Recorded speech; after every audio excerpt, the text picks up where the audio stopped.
నమస్కారం. ప్రతిధ్వనికి స్వాగతం. పని ప్రదేశాల్లో భద్రత ఏళ్లుగా వేధిస్తున్న $1 మిలియన్ ప్రశ్న ఇది. వరుస ప్రమాదాలు, తరచూ వెలుగు చూస్తున్న అవాంఛిత ఘటనలు సమస్య తీవ్రతపై ఎప్పటికప్పుడు హెచ్చరిస్తూనే ఉన్నాయి. అసలు ప్రమాదాల కట్టడిలో లోపం ఎక్కడుంది? మరీ ముఖ్యంగా పారిశ్రామిక భద్రతా ప్రమాణాలు ఏం చెబుతున్నాయి? వాస్తవంలో దేశవ్యాప్తంగా ఏం జరుగుతోంది? హైదరాబాద్ నుంచి విశాఖ పారిశ్రామిక వాడల వరకు విషాదాలు వాస్తవం ఏంటో చెప్పకనే చెబుతున్నాయి. ఇట్లాంటి అనర్థాలపై అందరికీ అవగాహన కల్పించేలా ఏటా మార్చి 4న జాతీయ భద్రతా దినోత్సవం నిర్వహిస్తోంది కేంద్ర కార్మిక మంత్రిత్వ శాఖ. 1972 నుంచి ఈ కార్యక్రమం కొనసాగుతుండగా ఈసారి 55వ జాతీయ భద్రతా వారోత్సవాల నిర్వహణకు సిద్ధమైంది. ఇకనైనా భద్రత విషయంలో మారాల్సింది ఏంటి? మార్చాల్సింది ఎవరు? జాతీయ భద్రతా దినోత్సవం ఏం చెబుతోంది? ఇదే అంశంపై నేటి ప్రతిధ్వని. ఈరోజు చర్చలో పాల్గొంటున్న వారు డాక్టర్ విఎస్ఆర్కే ప్రసాద్ గారు, ఐఐపిఈ మాజీ డైరెక్టర్, విశాఖపట్నం నుంచి. నమస్తే అండి. నమస్తే అండి. డాక్టర్ అట్లాగే వల్లూరి శ్రీనివాస్ గారు, సేఫ్టీ కన్సల్టెంట్. నమస్తే అండి శ్రీనివాస్ గారు. నమస్తే అండి. ముందుగా ప్రసాద్ గారు, సార్, బుధవారం జాతీయ భద్రతా దినోత్సవం 1972 నుంచి ప్రతి సంవత్సరం కూడా భారత కార్మిక శాఖ ఈ దినోత్సవం నిర్వహిస్తూనే ఉంది. అయితే ఈ దినోత్సవం ప్రధాన ఉద్దేశం ఏంటి? లక్ష్యాలు ఎట్లా ఉన్నాయి? ఇది మన జాతీయ భద్రతా దినోత్సవం అనేది 1972 నుంచి మీరు చెప్పిన విధంగా మార్చి 4న చేస్తున్నారు. దీనికి కారణం ఏంటంటే పరిశ్రమల్లో ఉన్నటువంటి కార్మికులకు, అలాగే ఉద్యోగస్తులకు, అలాగే అందరికీ కూడా, అలాగే మన సమాజంలో ఉన్నటువంటి పీపుల్కి అందరికీ కూడా ఒక రకమైనటువంటి భద్రత ఇవన్నీ కూడా పెంచటం ముఖ్య ఉద్దేశం. అయితే దీనిలో ఇంకా ఎక్కువ ఎంఫసిస్ దేని మీద ఉందంటే మన కార్మికులకి, పరిశ్రమలో పనిచేసేటువంటి స్త్రీలు, పురుషులు వీళ్ళందరికీ కూడా చక్కని సదుపాయాలు, సౌకర్యాలు కల్పించడంతో పాటు వారికి ఉద్యోగాల్లో పని అవర్స్ అంటే వర్కింగ్ అవర్స్ లిమిట్ని పెట్టడం, అంటే వాళ్ళని ఎక్కువ ఎక్స్ప్లాయిట్ చేయకుండా వాళ్ళని ఓవర్ ఎక్స్ప్లాయిటేషన్ అంతా తప్పించడం కోసం అనేది ఇది. అలాగే వారి సౌకర్యాలను కూడా సరైన అక్కడ వర్కింగ్ వాతావరణం, అంటే దాంట్లో పని చేయడానికి కావలసినటువంటి ధ్యానం, నిమగ్నత ఇవన్నీ కూడా వచ్చేటువంటి సౌకర్యాలను కల్పించి వారికి వేరే ఇతరత్ర ఇబ్బందులు లేకుండా డైరెక్ట్గా దీనిలో నిమగ్నమయ్యే విధంగా పనిచేయడం వల్ల వాళ్ళు ఎప్పుడైతే దీనికి అంకిత భావంతో పనిచేయటం మొదలుపెట్టారో వారికి బాధ్యత పెరుగుతుంది. కాబట్టి వారి బాధ్యత పెరిగినప్పుడు పరిశ్రమల రక్షణ పెరుగుతుంది. ఆ ఉద్దేశంతో వీటన్నిటినీ కూడా వారికి అవగాహన కల్పించే విధంగా training programmes, awareness programmes conduct చేయటం కూడా ఈ పర్టికులర్ యాక్ట్లోనూ ఈ నేషనల్ జాతీయ భద్రతా దినోత్సవం జరపడంలో ముఖ్య ఉద్దేశం అని చెప్పడానికి మనం తెలుసుకోవాల్సిన అవసరం ఉంది.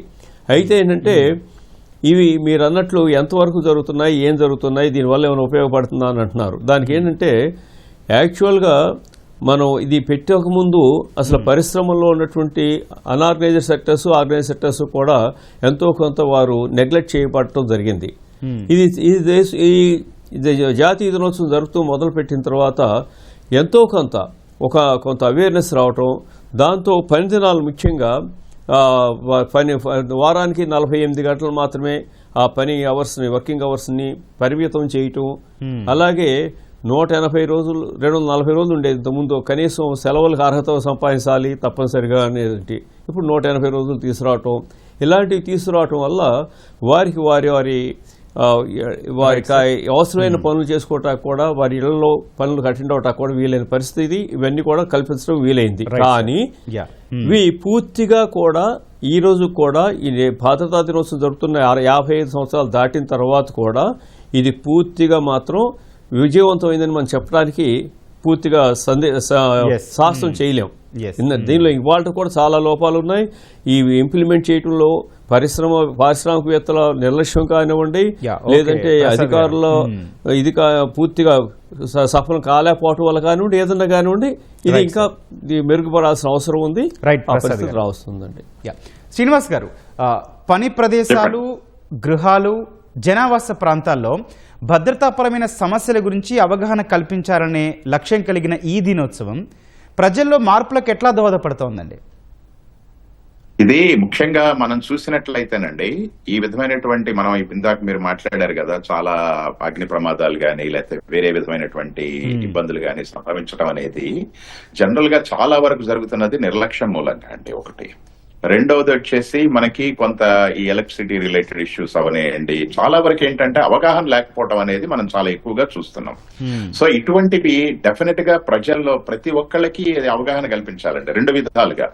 ఒకటి ఏంటంటే ప్రివెన్షన్ అంటాం కదా, సో అటువంటివి జరగకుండా ఉండటానికి ఎటువంటి జాగ్రత్తలు తీసుకోవాలన్నది ఒకటి.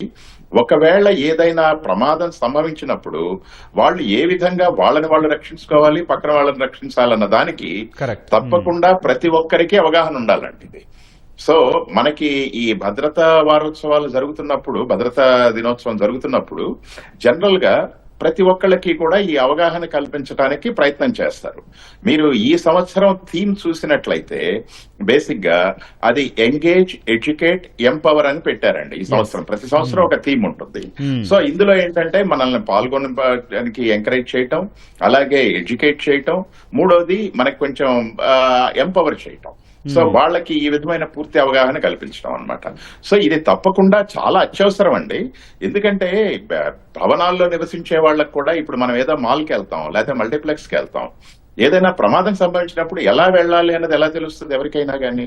సో అక్కడ ఉండేటువంటి ఆ సిస్టమ్స్, ఆ తర్వాత అదే విధంగా వాళ్ళు చేసేటువంటి ఫైర్ డ్రిల్స్ కానివ్వండి, వీటి మూలంగానే కొంత అవగాహన ఏర్పడుతుంది. సో ప్రతి ఒక్కళ్ళకి అది ఎలా మనం బిహేవ్ చేయాలి ఒక ఇష్యూ జరిగినప్పుడు అన్నది ఒకటి. అసలు అలా జరగకుండా ఉండటానికి మన ఇంట్లోనో, మన ఫ్యాక్టరీలోనో, మన ఆఫీస్ లోనో ఏ విధమైనటువంటి జాగ్రత్తలు మనం తీసుకోవాలి అనే దానికి ఒక్కరోజు కాదండి. సేఫ్టీ అనేది మనం ఒక్క రోజుతో అయ్యేది కాదు. ఇది డెఫినెట్ గా కంటిన్యూస్ గా జరుగుతూనే ఉండాలి. ఇందాక ప్రసాద్ గారు అన్నట్లు ఇది పూర్తిగా మనకి ఎడ్యుకేషన్ అనేది అయిందా అంటే అవ్వలేదనే చెప్పాలి. కానీ చేయడానికి చాలా వర్క్ ఉంది. మనం తప్పకుండా దీని మీద అన్ని స్టేజెస్ లో కూడా, అంటే అందరు స్టేక్ హోల్డర్స్ కి, ఈవెన్ కామన్ మ్యాన్ కి కూడా అవగాహన కల్పించాల్సిన అవసరం చాలా ఉంది. Right sir. ఓకే ప్రసాద్ గారు, వికసిత్ భారత్ కు భద్రత, శ్రేయస్సు అని కీలకం అనేది 2025 థీమ్ అయితే, భద్రత పెంపొందించేందుకు ప్రజల్ని భాగస్వామ్యం చేయాలనేది 2026 థీమ్, అంటే ఈ సంవత్సరం థీమ్. వీటి ప్రత్యేకతలు ఏంటండి, ఎట్లా అర్థం చేసుకోవాలి? అంటే ఇప్పుడు ఏమవుతుందంటే అండి, ఇంతకుముందు మన శ్రీనివాస్ గారు చెప్పినట్టుగా ఈ ప్రజల్లోనే కాకుండా ఉద్యోగస్తుల్లో వీళ్ళలో కూడా ఈ రక్షణ కార్యక్రమాలు ఎలా ఉండాలి ఏంటనే దాని మీద అవగాహన కల్పించాల్సిన అవసరం ఉంది. కాబట్టి ఇంతకుముందు వికసిత్ భారత్ లక్ష్యం ఎంతవరకు నెరవేరిందో చూసుకుని దీనిలో ఏదైతే లోపం ఉందో దాని గురించి ఆలోచించి మన వాళ్ళు ఏం చేశారంటే ఈ సంవత్సరం ఎంగేజ్, ఎడ్యుకేట్ అండ్ ఎంపవర్. అంటే ఏంటంటే వీళ్ళని వాళ్ళు మొత్తం ఏం జరుగుతున్నాయి, మన పరిశ్రమలు ఎలా ఉన్నాయి, వీటిలో ఆ పరిశ్రమల్లో ఉన్నటువంటి ఉద్యోగస్తులకి వాళ్ళు తీసుకోవాల్సిన రక్షణ ఏంటి, వాళ్ళకి అసలు ఏ రకంగా ఆపరేట్ చేయాలి, ఇలాంటి వాటన్నిటి మీద ముందు ఒక అవగాహన వస్తే వారు దాన్ని సురక్షితంగా ఆపరేట్ చేయడానికి అవకాశం కలుగుతుంది. సో ఈ ట్రైనింగ్ ప్రోగ్రామ్, ఇంతకుముందు కూడా నేను చెప్పాను, ట్రైనింగ్ ప్రోగ్రామ్స్ చాలా అవసరం అనేది. సో ఈ ట్రైనింగ్ ప్రోగ్రామ్స్ ఇవ్వాలంటే దాన్ని ఎంగేజ్ చేసి, ఎడ్యుకేట్ చేసి, ఈ సైకలాజికల్ కమిట్మెంట్, ఎంగేజ్మెంట్ అంటే మెయిన్గా సైకలాజికల్ కమిట్మెంట్ ఇంపార్టెంట్ అండి. అంటే వాళ్ళకి కేవలం పరిశ్రమ పట్ల విధేయత ఉండటం ఒకటే కాకుండా వాళ్ళ ఫ్యామిలీ పట్ల కూడా విధేయత ఉండాలి. ఆ ఫ్యామిలీ పట్ల విధేయత కనుక వాళ్ళకి పూర్తిగా ఉంటే ఇక్కడ రక్షణ కార్యక్రమాల్లో పూర్తిగా సంపూర్ణంగా అవగాహనతో పనిచేస్తారు. అది రావటం కోసం ముఖ్యంగా ఈ స్లోగన్ బాగా పనిచేస్తుందని నా నమ్మకం. ఉదాహరణకి ఈ గత సంవత్సరాల్లో, కొన్ని సంవత్సరాల్లో మీరు ఫార్మా ఇండస్ట్రీస్లో కానీ, విశాఖపట్నంలో కానీ, ఇంకో చోట కానీ ఈ తీసుకుంటే ప్రమాదాలను తీసుకున్నా, లేకపోతే ఇంతకుముందు ఎల్జీ పాలిమర్స్ లాంటి ప్రమాదాలు తీసుకున్నా, అక్కడ ఇలాంటి నిర్లక్ష్యం, అంటే వాళ్ళ పని పట్ల ఉన్నటువంటి శ్రద్ధలో కొంచెం లోపాలు ఉండటం ఒక కారణం అయితే, పారిశ్రామికవేత్తలు కూడా వాళ్ళ యాజమాన్యం కూడా వాళ్ళు వీళ్ళకి పూర్తిగా ట్రైనింగ్ అవ్వకపోవడం ఒకటే కాకుండా క్వాలిఫైడ్ పీపుల్ ఉన్నారా లేదా కూడా చూసుకోకపోవటం, అది కూడా ఒక లోపమే అవుతుంది. సో పారిశ్రామికవేత్తలు ఏంటంటే వాళ్ళు కేవలం ఒక వ్యక్తిని తీసుకుని మనం ఏదో ట్రైనింగ్ ఇచ్చేస్తే వాళ్ళు మొత్తం చేసేసుకుంటారు అనుకుంటే పొరపాటు. వాళ్ళకి కావాల్సిన మినిమం బేసిక్ ఎడ్యుకేషన్ ఉన్నవాళ్ళు వాళ్ళకి ట్రైనింగ్ కనుక ఇస్తే వాళ్ళు ఏదైనా అవసరమైనప్పుడు వాళ్ళకు ఉన్నటువంటి విద్య బేసిక్ ఎడ్యుకేషన్ ద్వారా దీన్ని పూర్తిగా చేసుకోగలుగుతారు. అందువలన educate, engage and empower people అంటే పీపుల్ కూడా పక్కన కూడా ఇండస్ట్రీస్లో ఏదన్నా కనుక సేఫ్టీ అలారం కానీ ఇలాంటివి పోయినప్పుడు వాళ్ళే శ్రద్ధ తీసుకోవాలి, ఎలా వాడు జాగ్రత్త పడాలి, ఇమ్మీడియట్గా ఎలా అలర్ట్ అవ్వాలి, ఇలాంటి అవగాహన కూడా వాళ్ళు కల్పించాల్సిన అవసరం ఉందండి. అందువలన ఈ స్లోగను చాలా చక్కని స్లోగను.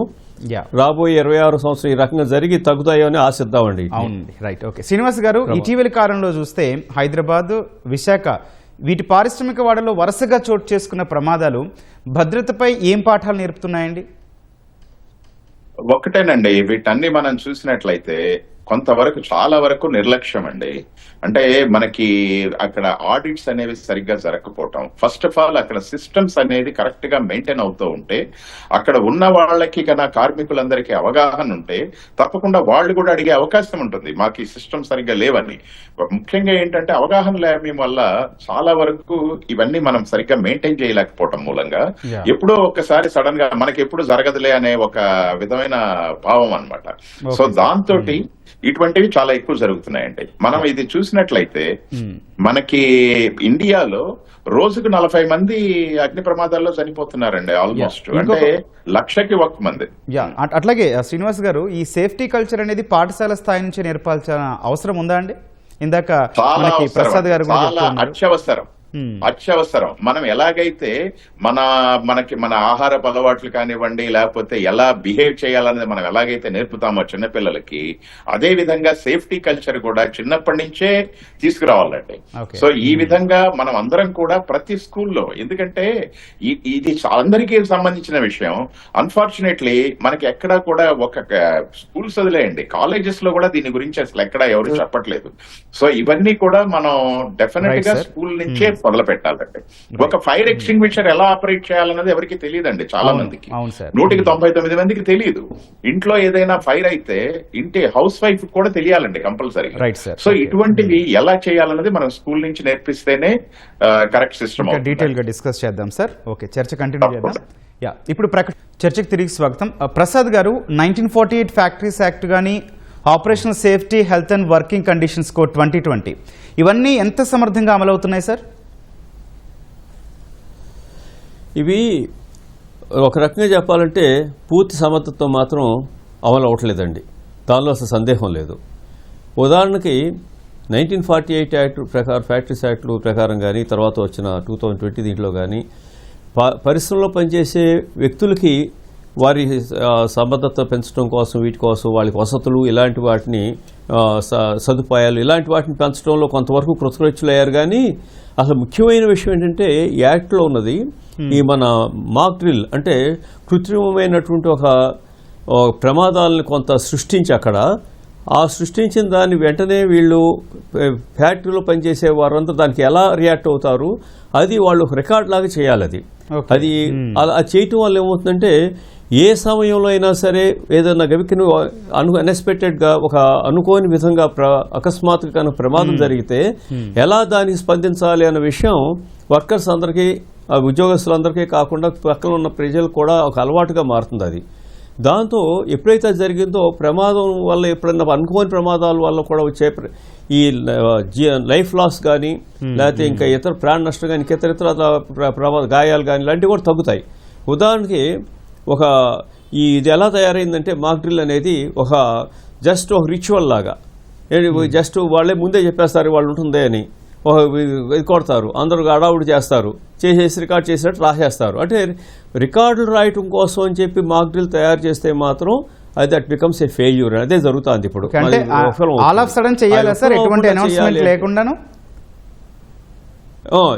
చేయకుండా చేసి తర్వాత వాళ్ళు ఎలా రియాక్ట్ అనేది కనుక ఒకసారి. అవునండి, ముఖ్యంగా ఏంటంటే అలాని ఎవరికి తెలవకుండా కాదండి, టాప్ అడ్మినిస్ట్రేటర్స్ మాత్రం తెలవాల్సిన అవసరం ఉంటుందండి. ఎందుకంటే వాళ్ళు కంగారు పడకుండా ఇది చేయకుండా ఉంటారు. మిగతా వర్కర్స్ కి మాత్రం తెలవకూడదండి ఇది పూర్తయ్యేదాకా. అప్పుడు వాళ్ళ రియాక్షన్స్ ఎలా ఉన్నాయి అనేది కనుక వీళ్ళు రికార్డ్ చేస్తే ఎవరు ఎక్కడ స్పందించలేదు, ఆ స్పందించిన వాళ్ళు ఎవరు, వాళ్ళు ఎలా ట్రైనింగ్ ఇవ్వాలి, ఎలా సైకలాజికల్ కౌన్సిలింగ్ ఇవ్వాలి, ఇవన్నీ చేయడానికి వీలవుతుందండి. ఈ చేయటం వల్ల ఏమవుతుందంటే ఇప్పుడు ఉదాహరణకు మొన్న ఈ మధ్య 2020లో విశాఖపట్నంలో జరిగిన యాక్సిడెంట్ లో ఆ సేఫ్టీ ఇన్ఛార్జ్ ఆయన పారిపోయాడు. ప్రజల్నే ఇచ్చేయలేదు. Right, sir. Okay, ప్రసాద్ గారు. కంపెనీలో చేయాల్సిన మినిమం కార్యక్రమం కూడా చేయలేదు. ఇలాంటివన్నీ కూడా వీళ్ళకి అవగాహన వచ్చినప్పుడు అది తగ్గుతుందండి మాక్ డ్రిల్ ఇలాంటి వాటి వల్ల. Right sir. ఓకే శ్రీనివాస్ గారు, అందువల్ల ఇది చాలా ముఖ్యమైన విషయం అండి. అవును sir. Right. Okay right. Srinivas గారు మీరు చెప్పండి, భద్రతా నియమాలు పక్కగా అమలు చేయడంలో అధికారులు నిర్లక్ష్యంగా వ్యవహరిస్తున్న ఆరోపణలు కూడా ఉన్నాయి కదండి. ఈ విషయంలో ఎట్లాంటి మార్పు రావాల్సిన అవసరం ఉంది? ఇప్పుడు ఒక్కటైతే చెప్పాలండి, మనం పూర్తిగా అధికారుల మీద ఆధారపడి ఉంటే మాత్రం అది ఎప్పటికీ అవ్వదు సార్. అది ఎందుకంటే ఎంతమంది అధికారులు కావాలి, ఎన్ని ఇండస్ట్రీస్ చెక్ చేయాలి, ఎన్ని బిల్డింగ్స్ చెక్ చేయాలండి? మనకు అంత మ్యాన్ పవర్ ఉందా వాళ్ళ దగ్గర? వాళ్ళు కొంతవరకు సిస్టమ్స్ అవి డెవలప్ చేసినప్పుడు ఇది ఓనర్స్ గా కానీ, లేకుంటే అక్కడ ఉండే మనం వర్క్ చేసే మన వర్కర్స్ కానీ, లేకుంటే అక్కడ ఉండేటువంటి నివాసితులు కానీ వీళ్ళు చూసుకోవాల్సిన అవసరం చాలా ఉంది. మనం ప్రతిసారి కూడా అధికారుల నిర్లక్ష్యం అంటాం అనేది పూర్తిగా సమంజసం కాదని నా ఉద్దేశం అండి. వాళ్ళు ఏంటంటే కొంతవరకు ఈ ఆడిట్స్ అనేవి కన్నా ఎన్ఫోర్స్ చేయగలిగితే, థర్డ్ పార్టీ ఆడిట్స్, ఎందుకంటే అక్కడ మ్యాన్ పవర్ అనేది మీరు ఫ్యాక్టరీ ఇన్స్పెక్టర్ తీసుకోండి, డైరెక్టర్ ఆఫ్ ఫైర్ సర్వీసెస్ తీసుకోండి, ఎలక్ట్రికల్ ఇన్స్పెక్టర్ తీసుకోండి, ఉన్న మ్యాన్ పవర్ చాలా తక్కువ అండి. దాంతో ఎన్నని కవర్ చేయగలరు వాళ్ళు మాత్రం. So third party public private partnership తోటి థర్డ్ పార్టీ ఆడిటర్స్ ని ఎంగేజ్ చేసి ఆ రిపోర్ట్స్ కరెక్ట్ గా ఉన్నాయా లేదా అన్నది చెక్ చేసుకున్నంత వరకు ఐ థింక్ బాగానే నడుస్తుందండి. కానీ వాళ్ళు వచ్చి ఇవేవో చూసి వాళ్ళు ప్రతిదానికి నోటీసులు ఇచ్చి అవి మళ్ళా మన వాళ్ళు ఫుల్ఫిల్ చేశారా లేదా వెరిఫై చేయడం అనేది కొంచెం కష్టమైన విషయమేనండి. మనం పూర్తిగా వాళ్ళనైతే ఆ విధంగా తప్పు పట్టకూడదు అనేది నా ఉద్దేశం. Right sir. ఓకే ప్రసాద్ గారు, పరిశ్రమలో ఈ సేఫ్టీ ఆడిట్ కేవలం కాగితాలకే పరిమితం అవుతుందా అండి? అంటే థర్డ్ పార్టీ ఆడిట్ల పారదర్శకతపై ఎందుకండి సందేహాలు వస్తున్నాయి? ఎందుకంటే చాలామంది ఈ విషయంలో విమర్శలు చేస్తూ ఉన్నారు కదండి. అవునండి, ఇదేమవుతుందంటేనండి, ఈ థర్డ్ పార్టీ ఆడిట్ అనగానే దీనికి వస్తున్న నిపుణులు కానీ వాళ్ళ కమిటీలు కానీ ఇవన్నీ కూడా ఒక రకమైనటువంటి ఒక ఫిక్స్డ్ ఫ్రేమ్తో వచ్చేస్తున్నారండి. ముందే చెప్పేస్తారు ఇట్లా వస్తున్నామని. దానికి ఏదో వాళ్ళు కాగితాలు ఇవన్నీ రెడీ చేయటం, పేపర్ వర్క్ ఎక్కువ అవుతుంది తప్పితే ప్రాక్టికల్ వర్క్ తక్కువ అవుతుందండి. దానివల్ల ఈ నమ్మకం అనేది తగ్గింది. అయితే దీనికి ఏ రకంగా చేయొచ్చు అంటే నా ఉద్దేశంలో అక్కడ విశాఖపట్నం ఉందనుకోండి, ఆ విశాఖపట్నం నగరంలో ఇండస్ట్రీ పారిశ్రామికవేత్తల్లో కానీ వీటిలో కానీ కొంచెం నిష్ణాతులైన వాళ్ళు ఎవరున్నారు, యూనివర్సిటీ నుంచి కానీ దీనికి సంబంధించిన వాళ్ళని కూడా 1 or 2 పీపుల్ని ఈ ఆడిట్లో పార్ట్గా చేస్తే అవుతుందంటే ఈ థర్డ్ పార్టీ ఆడిట్కి కొంచెం నిబద్ధత పెరిగే అవకాశం ఉంటుందండి. అలాగే లోకల్ పబ్లిక్లో కూడా కొంచెం నిబద్ధత ఉన్నవాళ్ళు, అవగాహన ఉన్నవాళ్ళు, అలాంటి వాళ్ళని ఒకరిని చేస్తే అవుతుందంటే వాళ్ళ భద్రత పట్ల వాళ్ళకి అవగాహన ఉంటుంది, అవసరం కూడా ఉంటుంది. కాబట్టి ఈ థర్డ్ పార్టీ కూడా వాళ్ళు చేసి ఏ కామెంట్స్ చేశారు, వాళ్ళు ఇంప్రూవ్ చేస్తున్నారా లేదా అనేది మానిటర్ చేయడానికి వీళ్ళకి తేలిక అవుతుంది. వాళ్ళు ఎప్పుడు ఏదో సడన్గా వచ్చి ఆ రోజు చూసుకుని వీటికంటే కూడా వీళ్ళు ఇలా ఎప్పటికప్పుడు చేసుకోవటానికి కూడా వీలవుతుంది. అయితే వీళ్ళు ఏంటంటే ఓవర్ స్టెప్ చేయకుండా కూడా చూసుకోవాలి. వీళ్ళు ఈ థర్డ్ పార్టీ ఇట్లా నేను చెప్పిన నిష్ణాతులను వేసినప్పుడు వీళ్ళు మరి ఏదో ఇండస్ట్రీలోకి వెళ్ళి మన పెత్తనం చేద్దామనే పద్ధతి కాకుండా ఒక బాధ్యతాయుతంగా చేసే వ్యక్తుల్ని నియమించగలిగితే అప్పుడు దీనికి ఒక సంపూర్ణమైనటువంటి పరిపూర్ణత వస్తుందండి. అదర్వైజ్ మళ్ళీ ఇది కూడా మిస్యూజ్ అయ్యే అవకాశం ఉంటుంది. ఒక్క వాక్యంలో చెప్పాలంటే ఇటువంటి ప్రమాదాలు జరగకుండా చూడాల్సిన బాధ్యత ఎవరి మీద ఉంటుందండి ఓవరాల్ గా? ఈ బాధ్యత ముఖ్యంగా ఏ పారిశ్రామికవేత్తలు ఉద్యోగస్తులు ఇద్దరి మీద కలిసి ఉంటుందండి. Okay sir. రైట్. పారిశ్రామికవేత్త ఉద్యోగస్తులు ఇద్దరి మీద కలిసి ఉంటుందండి ఈ బాధ్యత తప్పనిసరిగా. ఎందుకంటే వాళ్ళ ఫ్యామిలీస్ గుర్తుండాలండి. సైకాలజిస్టులు వాళ్ళకి ట్రైన్ చేయటం, అందుకే సైకాలజీ కూడా ఒక అతను ఎప్పటికప్పుడు సైకాలజీ ట్రైనింగ్ మంత్కి ఒకసారి ఏదో ఇచ్చిన పరిస్థితి ఉంటే. అవునండి. ఓకే ప్రసాద్ గారు. శ్రీనివాస్ గారు, చివరిగా మీరు చెప్పండి, టెక్నాలజీ పరంగా ఏఐ మానిటరింగ్, సెన్సార్ అలర్ట్స్ కావచ్చు, ఆటోమేటెడ్ షట్ డౌన్ సిస్టమ్స్ ప్రమాదాల నివారణలో ఎంత మేర ఉపయోగపడతాయండి? తెలుగు రాష్ట్రాల విషయంలో ఎక్కడున్నాయి? చాలా మంచి ప్రశ్న అండి. మనం ఈ రోజున ఇప్పుడే మాట్లాడాము ఆడిటర్స్ గురించి, వాళ్ళ నిబద్ధత గురించి, వాళ్ళు ఎంతవరకు రెస్పాన్సిబిలిటీ తీసుకుంటారు, దాని మీద మనం ఎంతవరకు డిపెండ్ అవ్వచ్చు అన్నది. కానీ సిస్టమ్స్ మీద అటువంటి డౌట్స్ ఉండవండి. ఆ సిస్టమ్ పనిచేస్తున్నంత వరకు మనకి డేటా కూడా వస్తూ ఉంటుంది. డాష్ బోర్డ్ దగ్గరికి మనకి అక్కడ ఉన్నటువంటి ఎలక్ట్రికల్ సిస్టమ్స్ కానివ్వండి, ఫైర్ సిస్టమ్స్ కానివ్వండి, ఈ రోజున మనకి చాలా ప్రొటెక్షన్ డివైసెస్, అలాగే ఈ ఫైర్ సిస్టమ్స్ సంబంధించి అవి ఎప్పుడు ఆపరేట్ అవుతున్నాయి, ఇవన్నీ తెలుసుకోవడానికి ఐఓటీ సిస్టమ్స్ చాలా వచ్చినాయండి. మన మహారాష్ట్ర గవర్నమెంట్ చూసినట్లయితే ఐఓటీ అనేది మ్యాండేటరీ చేశారు ఈ రోజున. ప్రతి ఇండస్ట్రీకి, ప్రతి ఫ్యాక్టరీకి ఎలక్ట్రికల్ సేఫ్టీ సిస్టమ్ కానీ, ఫైర్ సేఫ్టీ సిస్టమ్ యొక్క రెడీనెస్ కానీ రెండు కూడా ప్రతి ఒక్కటి, ప్రతి బిల్డింగ్ నుంచి, ప్రతి ఇండస్ట్రీ నుంచి ఫైర్ డిపార్ట్మెంట్ డాష్ బోర్డ్ మీద కనపడుతూ ఉంటుందండి రోజు కూడా. సో అదే విధంగా మనకి ఎలక్ట్రికల్ సేఫ్టీ సిస్టమ్స్ లో ఏదైనా ప్రాబ్లం వచ్చినప్పుడు ఆటోమేటిక్ షట్ డౌన్ అవడానికి చాలా, అంటే ఇప్పుడు ఈ రోజున ప్రతి ఒక్కరు కూడా అవన్నీ వాడుతున్నారు. మనం సింపుల్ డివైస్ చెప్తానండి, రెసిడ్యువల్ కరెంట్ సర్క్యూట్ బ్రేకర్ అంటాం. మన ఇళ్లలో కూడా ఒక్కోసారి మన మిక్సీ ముట్టుకుంటే షాక్ కొట్టచ్చు, గ్రైండర్ ముట్టుకుంటే షాక్ కొట్టచ్చు. సో దాన్ని కూడా అవాయిడ్ చేయడం కోసం ఈ బ్రేకర్ ఇమీడియట్ గా ట్రిప్ చేసేస్తుంది.